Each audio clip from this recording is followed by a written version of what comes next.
how would you torture each Enneagram type?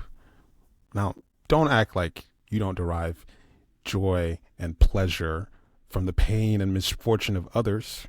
It's not an easy thought experiment. To think, not only do you have to understand the deep-rooted fears of each type, you have to have the creativity to come up with what would be an absolute hellscape for that type. It's not that easy. So here's the deal.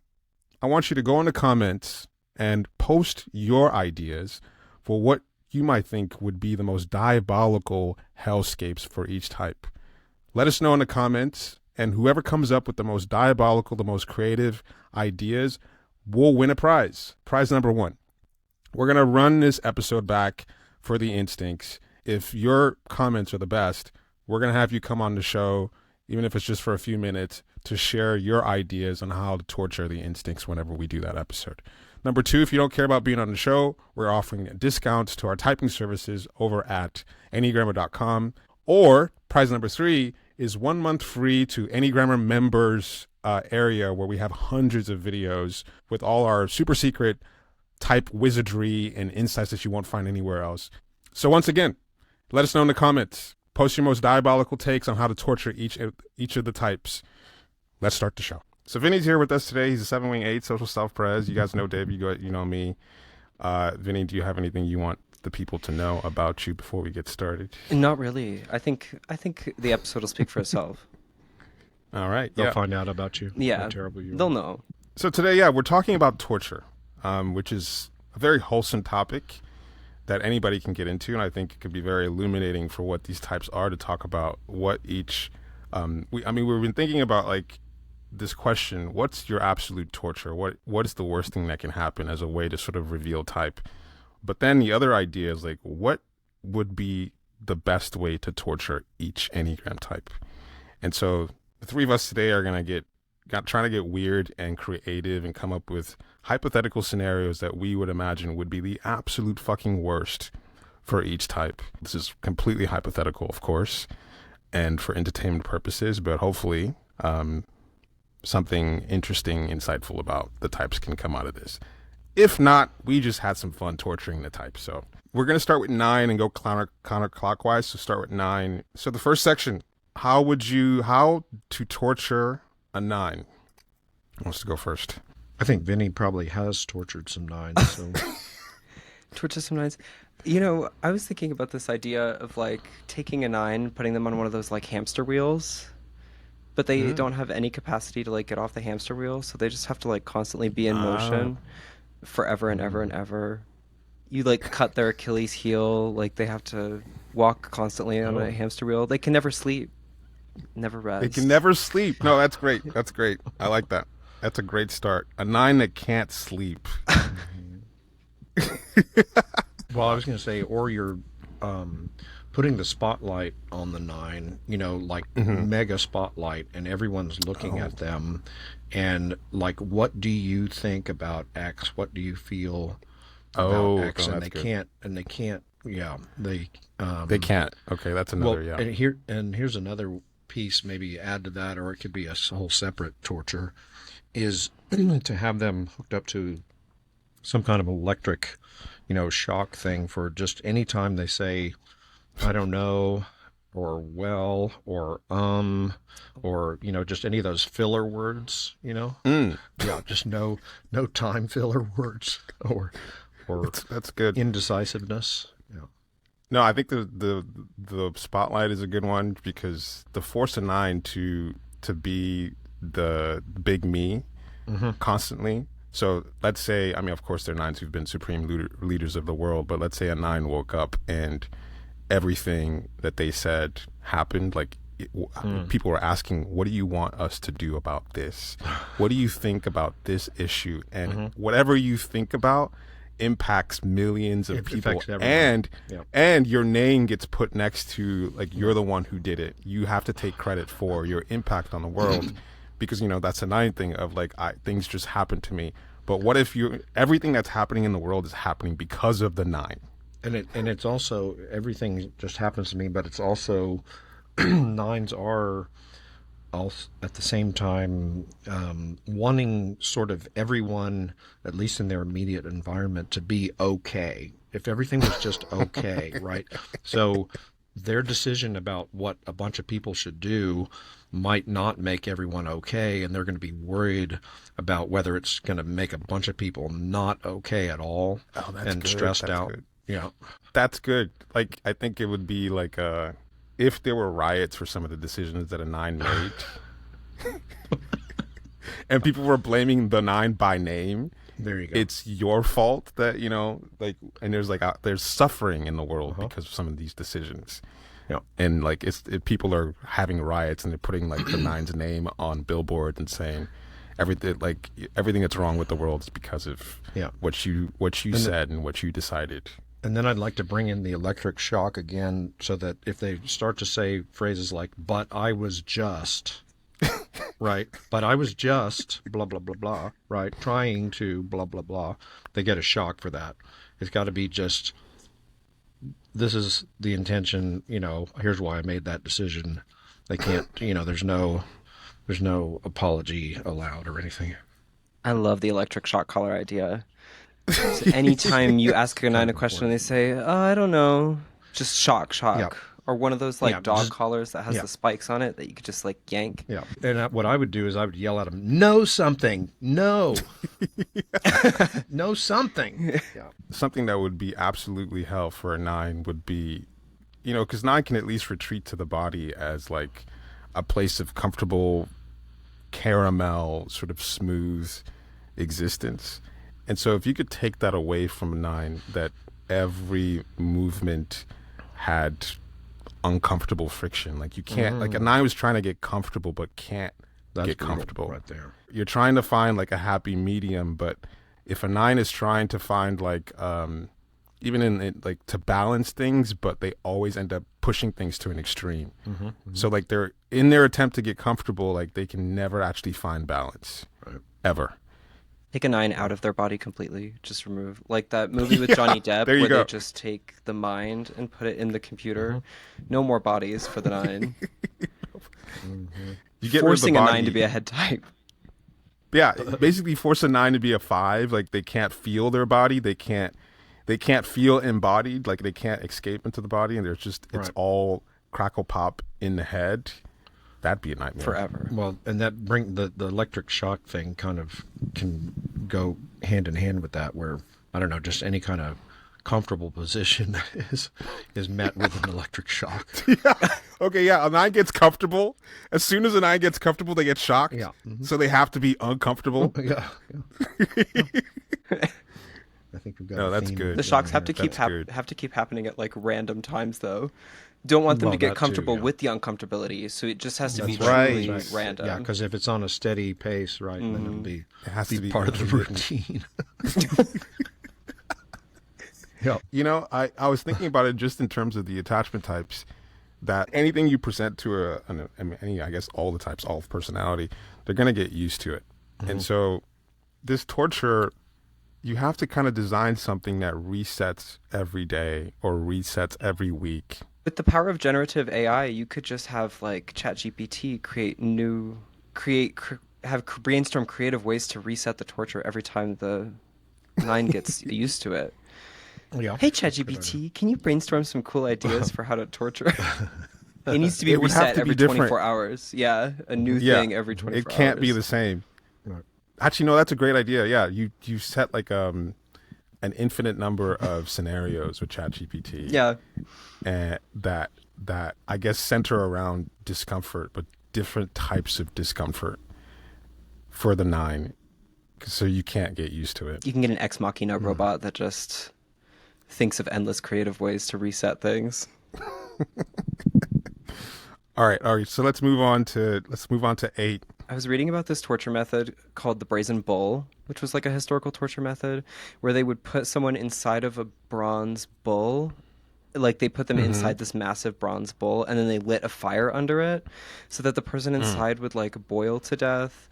But then, and because of the way it was designed, the screams from the bull sounded like bull noises coming out of the bull, and there would be steam coming out of the bull's noses too. And I thought that was like a really fitting way to torture an 8 specifically. The bull's kind of like a symbol of, you know, like strength and virility, I feel, and then to be used for such torturous means. Well, and also Yeah. the sounds would become, I don't know, more pained or whatever, so it'd be more humiliating. It would be more high screeches and things like that. That'd be a horrible way. But I mean, the problem with I think death or execution for an 8 is like a rejection type is just gonna accept. All right, I'm gonna die, and so killing an 8 Right. is not. I mean, I guess you can. It's painful, but like you can accept pain. But here's something you can't accept: being alive but feeling like you're flaccid. Like you can't actually exert. And similar to the shocking thing, you could apply like the shock therapy, whatever, for all the types, but for what?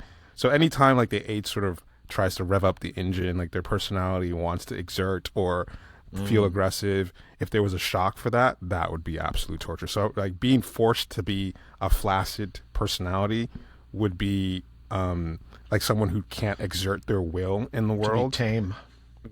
To be tamed Yeah, would be the worst one. But I mean, that's like surface level. But to go a little deeper, this would really be the worst thing. Is the sense that you are aware, you feel like yourself, but you've lost the ability to not be a sucker. Every, like, put it this way, like, you are watching yourself, you know that you shouldn't say yes. Like, let's say I went to a mechanic recently, and this person was referred to me by my mother, and I was put in this position where I because, you know, they know each other, and so usually you go to a mechanic, you have your guard up because you don't want to be taken advantage of. So this guy's like, oh, we're like family. I'm going to take care of you, yada, yada, yada. I'm just getting my brake pads done. This guy ends up price gouging me for double for what it was. And afterwards, I felt so fucking mad. And I was more mad than I should be because I let my guard down and I was suckered into something that I wouldn't have been suckered. Now, I could imagine if I lived in a world where I was aware that I was being a mark or a sucker and I couldn't stop it. And I knew that I was being a sucker. Right. And I couldn't stop myself. And I wasn't learning. And I was making the same mistake over and over. I can't think of anything worse or more humiliating than to just consciously be a sucker and be taken advantage of and to repeat it every single day. Like, you got to take away, I think with the 8, you can't just kill them. You got to make them live, but make them have no ability to exert their will, have no ability to not be taken advantage of, because you can accept death. You can accept that, all right, this is the end. So killing an 8 is not really the worst outcome. To be held in captivity Being alive. and be forced to eat from the hand that feeds you without any power to like fight back. If an 8's powerless, they can accept that. Like, that's the rejection thing. I can accept the terms of my situation. It's give the 8 power, but have them feel ineffective and by their own hands. Like, their own decision making is horrible, and they're seeing that they know that they're making the wrong decisions, but they keep doing it. If the 8 is in a cage and there's a captor that feeds them, but the rule is the captor won't feed them unless they beg, will the 8 just go hungry and die, or will they Probably finally beg? Well, I mean, an 8 could come up with a reason in their mind that I'm going to beg to put myself in a position where I can get my lick back. Like, an 8 could put themselves in a down position temporarily if they think that they have a chance to eventually win. Yeah, to try. So I don't. Yeah. I mean, I think sometimes people overestimate how willing 8s are willing to take a back seat in order to get a better position. So, like, they could beg if they thought that they could, eventually get them somewhere. Right. That's a tough one. It's hard to get an 8 to lose. It would hurt the most if you felt that you lacked the ability to win. That's getting at something. There's a thing like that I mentioned before with the line to 5, where sometimes it manifests as eights having like germ phobia, and so there's a thing where like if there was a way to introduce something, the eight knows Oh, that there's something invisible contaminant. that can get under the armor, under the self protection, and they're Yes. not going to see it. They're not going to know when it's coming. They're not. It's going to have. Yeah, it's going to be inside you and infecting you. Yeah, somehow before you. That's good. Yeah, yeah. I hadn't thought of that, but feeling contaminated against your will is if you had trapped an eight and you had continued to infect them with the wrong person, with any sort of wrong element. I mean, I'd rather be killed, tortured, but like if I'm forced to experience something that I don't want to experience when I don't want to experience it, that Yeah, yeah. absolutely could be worse. Feeling contaminated. Some kind of a botulism. Yes. I'm trying to think of what else did I have for eight that I thought flaccid energy, forced gullibleness. Like if there was some kind of like cellular change where the eight lost their ability to not be gullible, and you were just constantly being a sucker, like that would push me into some kind of suicidal place. I wouldn't want to be alive. Yeah. You're just constantly being taken advantage of, and you don't. And it's you're making the decisions. It's not like it's not happening Right. to you, but you're making yourself do that. Yikes! All right, so we have to move on to 7. How would you torture a 7? I think torturing a 7 is tough. Is it? It's Oh, tough. trapping a 7 in Okay. any kind of situation they don't want to be Yeah, in. trapping. There's Okay. so many Yeah, situations yeah. I don't want to be in. Narrowing options in different ways. Yeah, they're closing off doors. There's Oh, I only thought about one. Oh, go ahead. One Flew Over the Cuckoo's Nest. I don't know if you've seen that movie. Just clips. But- I know what you're talking about. So, in the end of the movie, he gets lobotomized. He's stuck in this mental health home, and he's just doing what sevens do. And this is Jack And, Nicholson, 78. Jack Nicholson. Yeah. So eventually, he's caught in this sort of battle with the head lady, and eventually they just lobotomize him, and he doesn't have any ability to do anything, think anything. He's just sort of like a vegetable.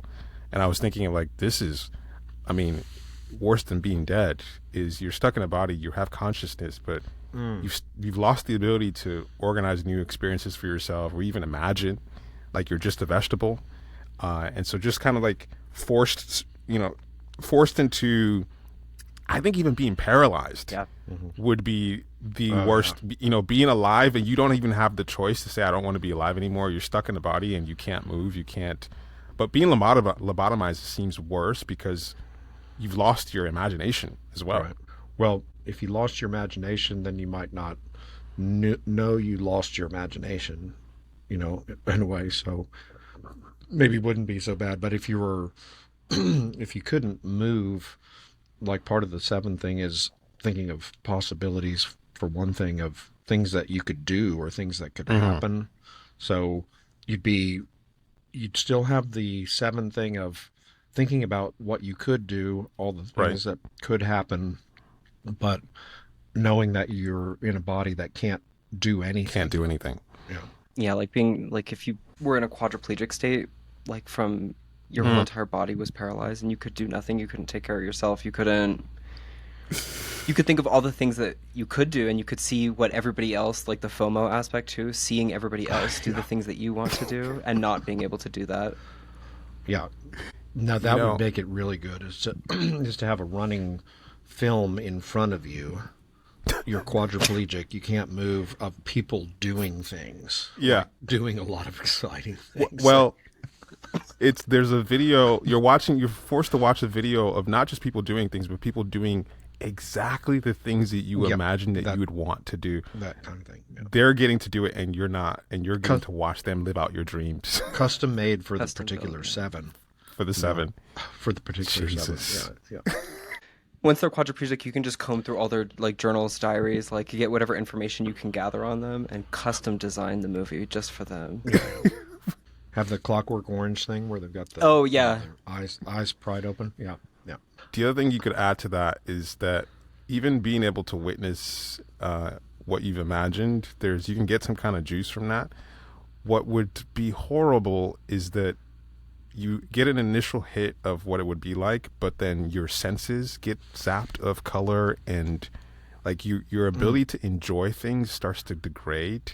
So so you're seeing that your ability to see color is fading. That's or good. that your taste, or like let's say you're imagining the taste of something that or maybe you have some ability to still eat, that you start to lose the ability to taste food. And it's not just that it's gone because you can accept that, but you're seeing that you're slowly losing the ability to enjoy things. That's pretty bad. Yeah, I like the idea of continuing with the quadriplegic custom-made film, where the film is slowly fading to where there's no colors, just very gradually. So it's like making even that horrible. Like maybe with the film, you at least had something exciting to be, have some, some dopamine going about something interesting. But it's starting to fade, both in color and in clarity. The lines are getting dulled, there's no outlines on things, and it's just turning into a gray screen or something. That's pretty. Oh, good point on dopamine. I was thinking about like if there was some implant or some ability to turn on or turn off the seven's dopamine receptors, where there are days where you have it and it's fully functional, and there are days where it's completely non-existent, and you're expecting the motivation, because dopamine gives you like sort of a high from, anytime you enjoy anything, you get dopamine. So like on certain days, it's not there at all. And so like without that, like there isn't any drive to seek out enjoyment. Like completely zapping dopamine would be pretty that would be a hellscape for anybody with 7 influence. I think that's kind of what antipsychotics do. I could be wrong. I'm not a psychiatrist by any means, but I think it creates like a 90% dopamine blockade that blocks like most of the dopamine production in your brain. Do you have any experience with that? I have taken antipsychotics before, and I do not take them anymore. So what does it feel like? What does it do? Oh, I hate it. I just feel like a zombie. Like I took Seroquel for 6 months, and I just slept like 16 hours a day. I mean, it was truly just like life sapping for me. I couldn't fucking do a single goddamn thing. And I wasn't getting my like emotional highs or lows at all either. Just flattened everything. Yeah. Pretty unbearable for me. I would rather be dead. That's what we're going for. Because I even think being frustrated you can get some kind of juice from it, but like flattened existence, like grayscale, that's worse than even suffering, because you can make theater out of suffering. Maybe even negativity is like enlivening in some way. Maybe that's what it is. It's like it's not necessarily that you can't get your dreams or your imagination. It's that things are just okay in a way that's just it's my least favorite phrase. It's just okay. Yeah. My therapist will ask me like, how do you feel about like the idea of stability, just like being okay on a day-to-day basis? And I'm like, I what are you talking about? I'm not doing that. I'm not going to live that way. Absolutely not. Under no circumstances. Like that movie was it Pleasantville with Jim Carrey? Is that what it's called? Truman Show. The Truman Show. Truman Show. That's what I was thinking. Yeah. Where everything was sort of orchestrated for him, and then he realizes that the world he's in is not real. That seems like everything's just okay. That would be a pretty hellish place to be for 7. Yeah. Absolute endless hell. All right, so we got to move on to 6. No, 6. I've got some ideas for 6. Please, go ahead. So, on that theme, because 6 is imagining the worst case scenario, and that like they put themselves in horrible situations because it's like it confirms what they're constantly thinking about. Now, just imagine a scenario where we live in a utopia, and it's a utopia that has no history. There's no lineage, because that's another thing that 6s get off on, is like there's a precedent for things that happen. So just imagine that every single day you wake up and everyone was born that day. There is no once this day is over, there's not going to be anything beyond today. Yep. And everyone has their own opinion about what's going on. There is no commonality in the way And that how we things think, should be done or whatever. or how things should be done. But the thing is, there's not a problem. Everything is fine. It's a utopia. It's a utopia where there's no history and there's no tomorrow. It's just today. And so the six is like, wait, what's happening? Everyone's like, but no one's freaking out about it. Just the six. Everything's fine. And once they close their eyes and wake up, it's a reset, complete reset. So it's just you're stuck in this Groundhog Day where there's no lineage, there's no future, there's no past, there's no future. There's just right now, and there's nothing bad. Check this out. Building from that one, it's the same scenario. But every time the six imagines a bad scenario, it actually happens for everyone. and so they've got this team player thing, and they want to warn people about the bad thing. But when they think of the bad thing, or they tell somebody about the possible bad thing that could be in this scenario, it actually happens, and then they ruin everything for everyone. And so they're like the worst team player. They're ostracized for not supporting because they thought of the bad thing that might happen, that's and good. they ruined everything. Every bad thought they have becomes reality. Yeah, Immediately. Yeah, they have no ability to That's stop good. it. That's great. Well, because it's that plus, let's just say it's exponentially worse than what they imagined. And it ends the world. Like it's there you go. There you go. it's like there's a chain reaction from whatever they thought that actually like the entire world explodes, and but they're the last one to die. They see everyone die first, and everyone's like, "It's all your fault. It's all your fault." And then their skin's like melting off their face. It's all your fault, and that's the last thing the six remembers before they expire. Is like it was all your fault. You're a bad. Yeah, you're a terrible person. This is all your fault. Yeah. And that happens every day. They wake up every day, and Oh man, it's beautiful. they can't help but tell somebody about the wrong thing, but it actually leads to the end of the world, and everyone blames them for it. Groundhog's Day situation. No, that's even. I was thinking just everyone's an individual, but it's even worse when you lean into the team player thing and make them the reason why everything fucks up. Because like a lot of those action military movies, it often is like a six that uses all their training. They do something a little different, that goes off the reservation, so to speak. They break some kind of rule, but it saves everyone. So this would be like the opposite of taking all of their training and know-how or whatever, and they'd be ruining the world. Everything. And the world dies. Yeah. No, you could say like piggybacking off the 9 thing of, if you made, there have been some sixes that have been world leaders and things like that. But I think it's similar to that, where they make decisions that affect everyone, and it just goes to shit, and you become the bad person. I think that's pretty tough. Like if you're the singular reason why everything is wrong, that's a pretty tough situation. That's a hellscape for a six. Yeah. Would a six be able to get used to it if it was happening? I don't No. think so. They can't.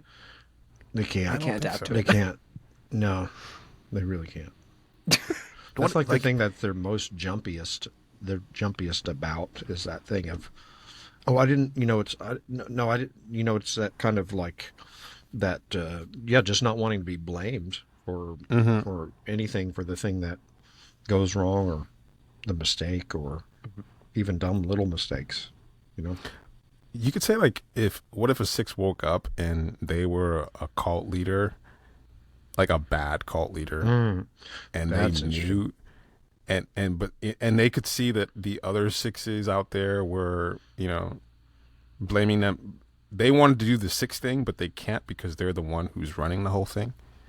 That they can't. Like, guys, I never meant it, but no, like they're the ones who orchestrated and put the whole thing together, being stuck in that situation where you're the bad guy in the story. That'd be interesting if they were somehow the predecessor to Hitler or somebody. Like, you're taking over now for Hitler, so now what are you going to do with the system? But you were Hitler's number 2 or whatever person. Oh, so you're also to blame for having, enacted all of these policies and things. well, here's the thing. I'm sure there was a 6 that was a number 2 to Hitler. Oh yeah, exactly, for sure. They would have justified it. A couple of them, yeah. They, the morality around it. But it's different though.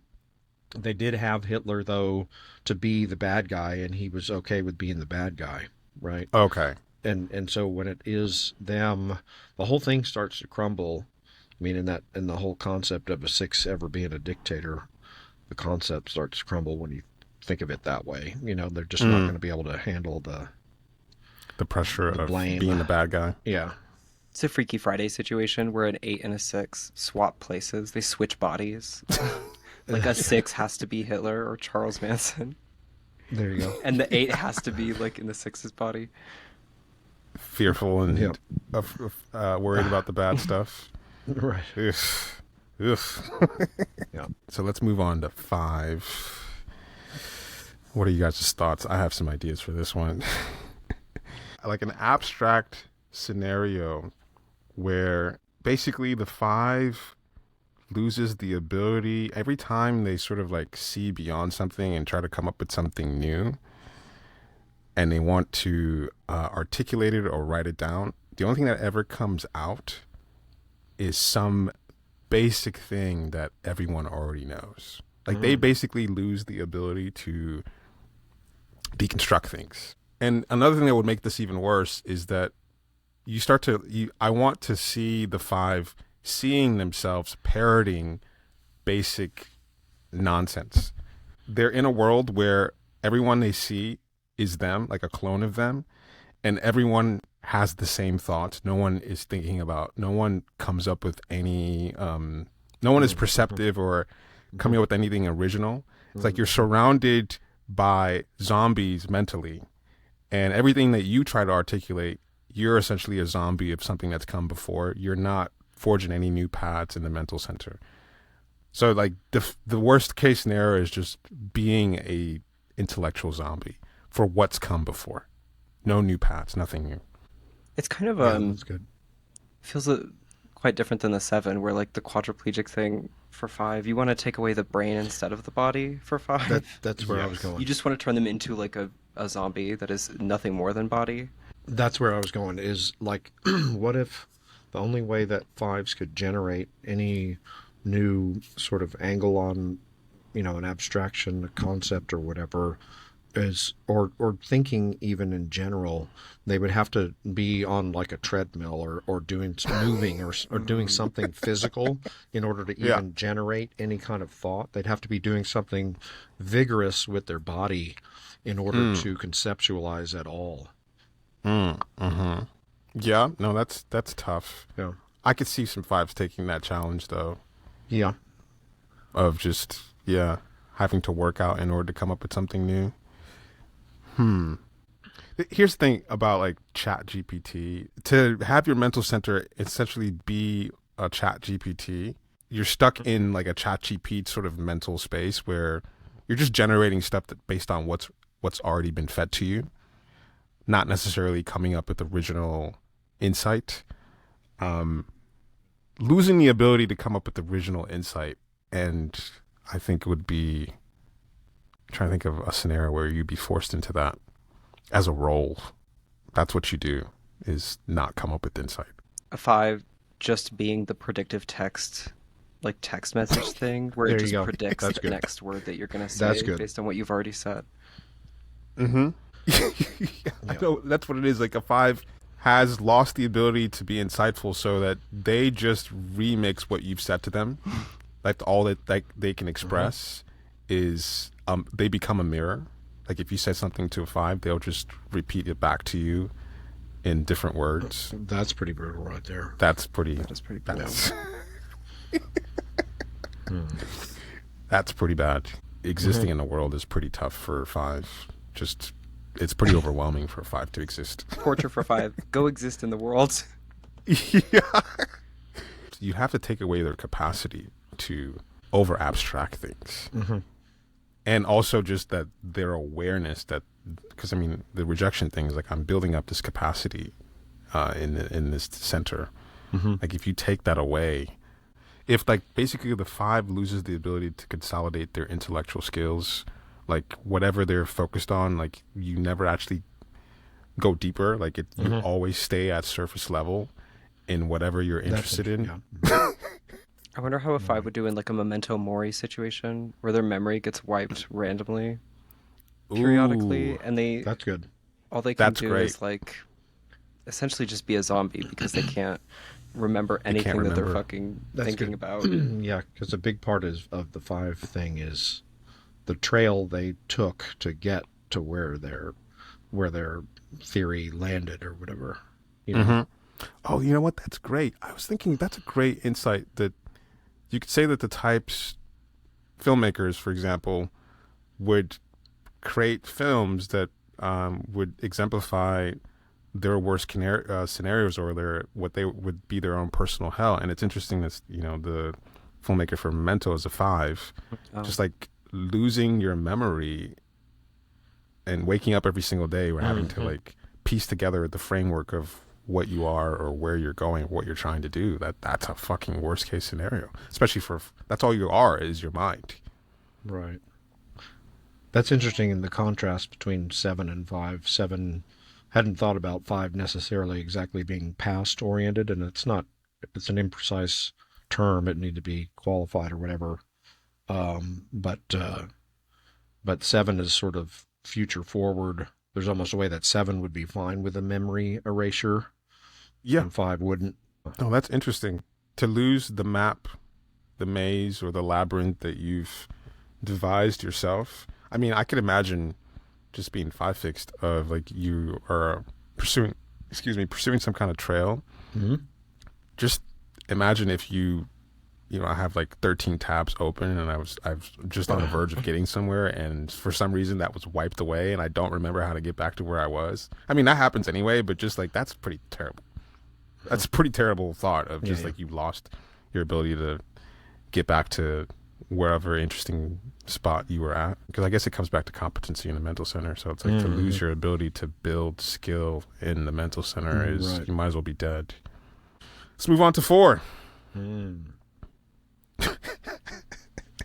Oh, how would you torture a 4? Because I mean, they want to die, so death is not really a good option for them. What would be worse than death? Put them in a room with another 4. Solitary confinement with another 4. That's good. Another 4. Yeah, that's always good. Another 4. Yeah. The 2 4s, it's like that's never gonna work. Actually, you know what? Not just another 4. Have everyone be a 4. Ooh, I like that. The entire world is a 4. Because I mean, if you want to distinguish yourself and differentiate, and so basically, if the entire world is like a clone of you, not necessarily a clone, but like very, very, very fucking similar. So that sense of I'm special is gone, because everywhere you go, there's someone who's doing a slightly different but very similar thing that you're doing. That's pretty, and you can see it. I've got one that's like a petty one, but I mean that's what. Go ahead. No, let's go. That's what it's all about. A 4 that's forced to live in a plain cell. There's no food or anything. And what's in the cell, the only clothes that are in the cell are bright, shiny plastic Walt Disney clothes that are like made out of plastic. There's like yellow and sky blue and white and red bows, and that the only way they can get food, just to live, just to get a meal, is to walk out on the street in some kind of getup with these plastic Walt Disney clothes on to get a meal or whatever. And just That's just pretty having bad. to go out there and be in this hideous aesthetic. No, Yeah. Start tattooing like platitudes on their body. Oh, Live, that's laugh, good. love. Yes. Oh, tattoo. Yes. Ooh, that's The pretty- light will that's- guide the way. Take Yeah. a branding iron, just start putting. If they stamps. if they Something were sunshiny, you know, Yeah. sunshine light the way for your life. if they were forced, like everything that came out of their mouth was these empty platitudes, That's good. very positive, life affirming platitudes. Like they couldn't help but say that like every 30 seconds. Yeah. You also take away the ability to suicide is not an option for the four. No. They can't unalive themselves. Right. They have to live. Right. They can't use the plastic Walt Disney clothes to slice their neck open. So No. Yep. You could also say something along the lines of like electric shock every single time they complain or they're frustrated. And of course they have to express it, right? Because that's what they do all the time. Maybe I guess that maybe feeds into the whole pain thing. Maybe they'd be okay with that, of being electrocuted every single time they complain about something. maybe an electrocution if they don't say a platitude every Yeah. 60 seconds. Yes. If they don't There you end go. in every interaction with an expression of divine love, they get punished. Yeah. Communal, universal love. Yeah, universal love. Not individualistic at all. If the four lost their ability to feel creative, I mean, I guess that can apply to a lot of different types, but probably more painful to four, just if you lost the ability to create something unique or express something unique, and everything. I mean, I guess you were still creating, but everything you lost the ability to express something coming from you. Like you were basically channeling the zeitgeist every time you're channeling everyone else but yourself every time you make something. Your creativity is just like every single song on the top 40 radio just funnels through. Yeah, that's good. That's basically you're channeling the top 40. Taking a lyric Billboard from top this 40. song, taking a chord from that song. You're just copying everyone else. That's it right there. Yeah, a copycat. You've lost the ability to create your own stuff, that you are copying other creators. That's what you do. And not only that, you're proud of it. You're sharing it to the world. You think it's unique, but it's actually just copying the most banal artists out there in the world. And you don't even realize it. MOR, But adult contemporary, Yeah. inspirational. you don't books. realize it, but everyone, it's also the feedback, the way everyone's seeing the four, because everyone starts to say that you're just basic and this sounds like this artist, this sounds like this other artist, and they start accusing you of what's the word, of stealing other people's plagiarism and but you're convinced that what you're doing is unique, but it's not. Yeah, every fan that comes up to you, every interviewer, whatever, that like wants to express adoration for your work is like, your work reminds me so much of Adele. Tell me more about that.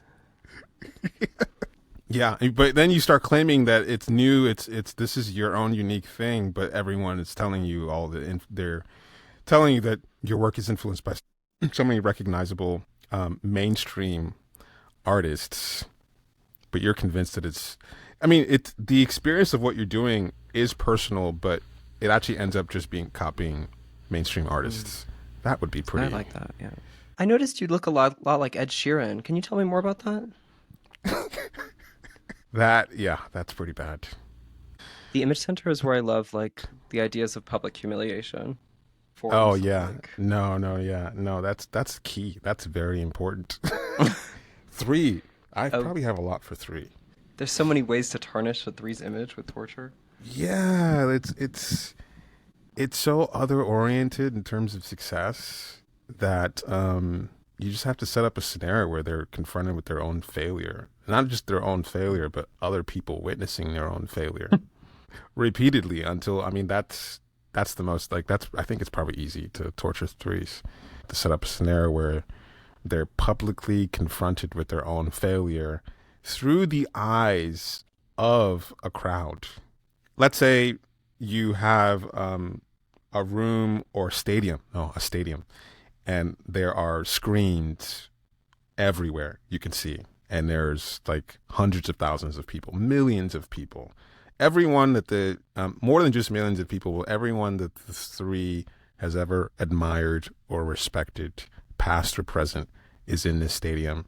And the more important to the three they are, the closer front row seats there. So this is like, but you have all these screens, and being blasted on these screens are every failure, everything that the three has ever done wrong, every personal collapse is being played on repeat, and the crowd is taking it in and laughing and pointing at the three and saying, wow, you suck, you're a fucking loser.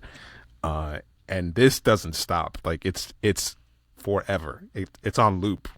And eventually some people start leaving out of disgust, especially some of the people the three really admires. And the three never has to continue to live with other people witnessing their failures for the rest of time. That's a great one. That's good. And also, there's another one where there's like some kind of motion restriction thing, maybe, because the three is in a scenario like that and they can't get up and mobilize and do anything. They can't do anything about it. They can't. I mean, their whole thing is like doing, like, I mean, because besides the shame, humiliation, art image center thing, they've got that just constant battery that just wants to be up and doing something about something, right? Yeah. You'd have to make them crippled or something. Even that still has options, but right. Some inability to mobilize. This is more like physical torture. There's an ancient method of torture where they like feed someone castor oil and put them in a barrel until they just like keep like pissing and shitting themselves. Oh wow. And then until they like relinquish whatever information or whatever they have, or sometimes they would die in it. They would like drown in their own shit and piss. Feces and piss. Yeah. That's beautiful. From the castor oil. I think that's a pretty brutal way to go out. I don't know if it's public enough for a 3 though. No, if it was if it was like in a public square and people had to watch you die in your own shit and piss, that's pretty humiliating. There's another that's one. All you got to do is just make it public. Yeah. There's another one where they put someone in a boat and they like covered them in honey or something, and all these gnats and flies would start swarming them, and they would feed them like the same mixture of honey and whatever else it was mixed with, and they'd keep pissing and shitting in the boat, and then they would just basically get eaten alive by bugs in the ocean. Put that in front of a crowd of people, some kind of personal failure, or even just any of these scenarios that you just came up with of just because the three would imagine that they could do something about it. Part of it is like you're in a winnable situation for the three, like this is a situation that they believe they can get themselves out of, that they can think, but they are doing things and everything that they're doing is failing, and everyone is seeing them fail, and they're convincing themselves like, no, the next thing I'm going to do is going to work. There you go. But everything that they do puts them lower down on, like, it makes things worse. And everyone can see that they're making things worse, but they're selling everyone like, no, I got this, because that's the story that the three, every time I fall down, I can pick myself up. You got to keep trying. But what if the three keeps trying? Every time they keep trying, the failures get exponentially worse and worse, and everyone can see that. You have to figure out some way to completely break a 3's spirit. Well, that's part of it too. Is like, what if the three broke? Because I think the three could keep it going for a long time, but they could overcome. Yeah. 3 kind of has the 7 hope thing, Yeah. Yeah. It's like that movie Defending Your Life. Like that movie Defending Your Life, where they like play a bunch of clips of your life and they determine whether you're like worthy enough to move on to the afterlife. Oh wow. Based on like what you achieved or how good a person you were in life. That one was based around a 6, but you could do that with a 3. Yeah, maybe worse than people witnessing your failures would be people witnessing you lose your confidence or belief that you can. Yeah. A 3 giving up, like not only having that happen, but people watching the three give up on loop. Witnessing you losing your spirit and will to live in real time. In real On time. stadium level. On stadium level. Whew. Man. That's it.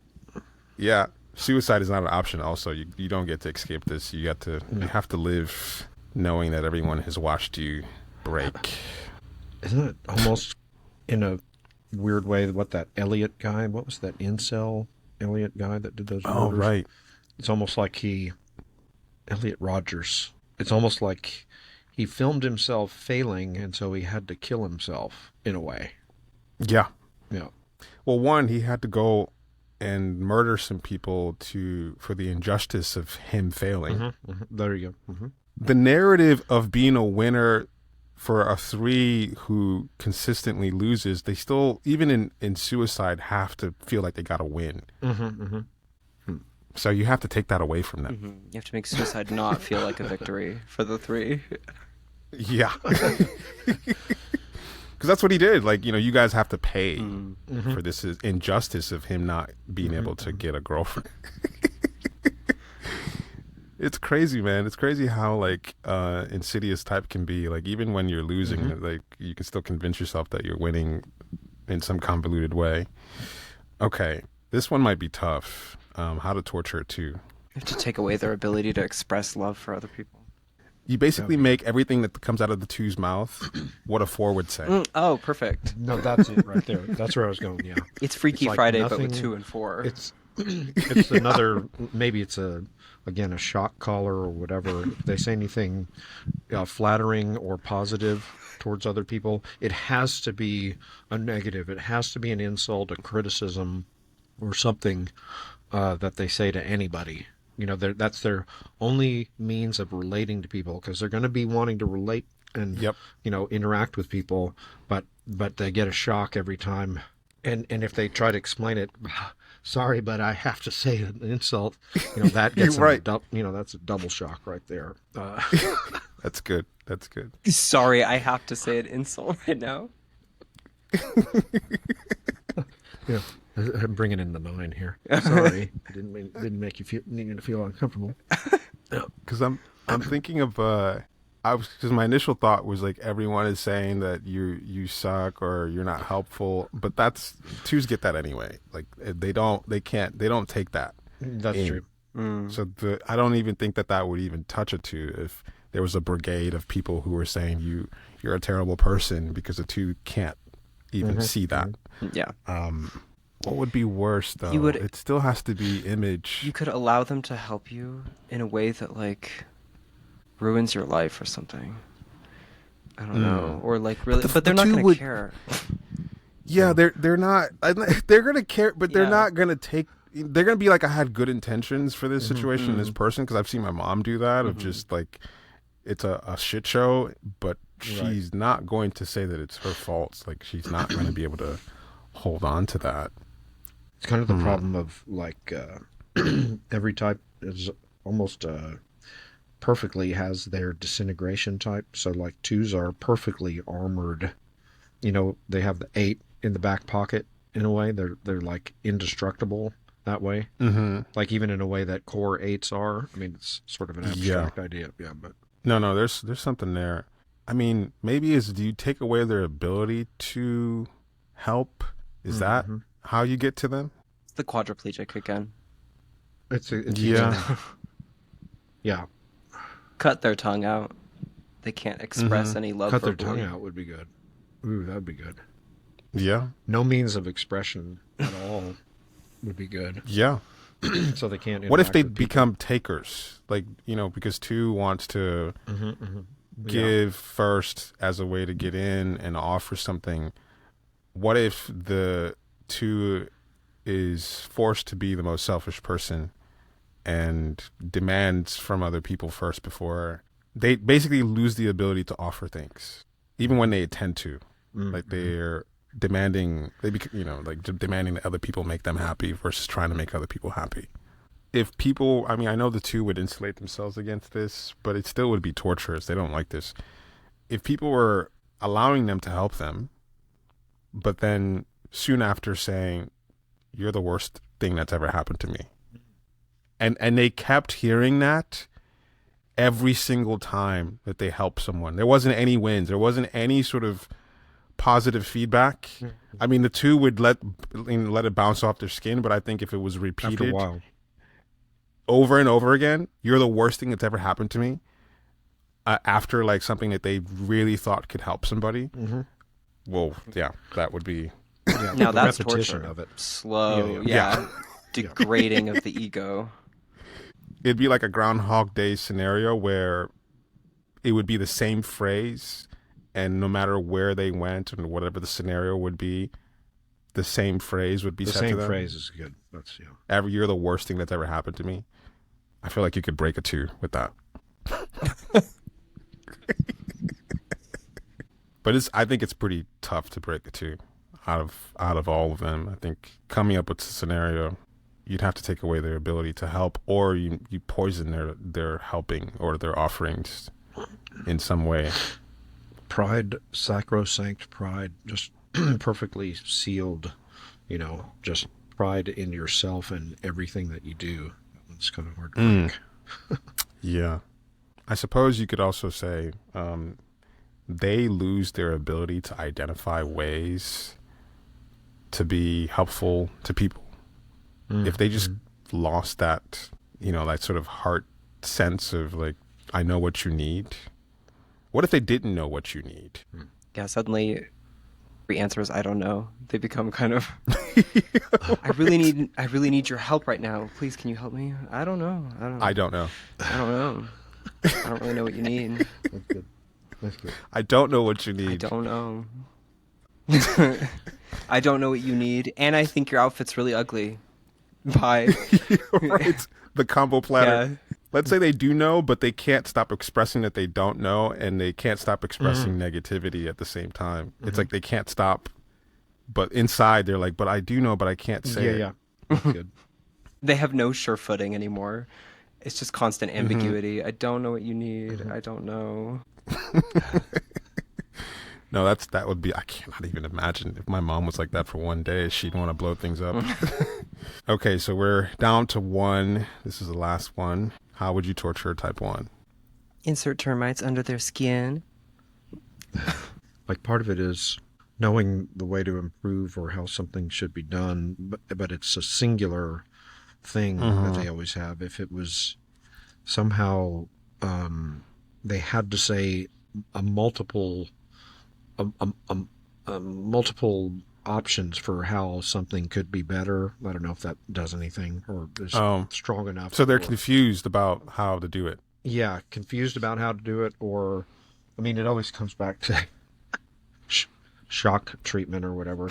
If they had to say a multiplicity, a half dozen ways that something could be done, I don't know if that's... They have to become sixes. They lose their God-given sense of righteousness, and they have to rely on everybody else's sense of what's... Oh, no, that's good. They have to That's ask getting everybody somewhere. else Yeah. the right way to do something. Oh, that's good. Asking everyone else is good. Having to ask everyone else. Yeah, no, that's good. The other one would be that, let's say that the one still has their capacity to feel a sense of what's right, but everything they do makes things worse, but not just worse, but bad, morally wrong. Like they have lost the ability to sort of embody some kind of moral righteousness, even by their own standards. They think they have a sense, but then when they actually do it, it's wrong by their own standards.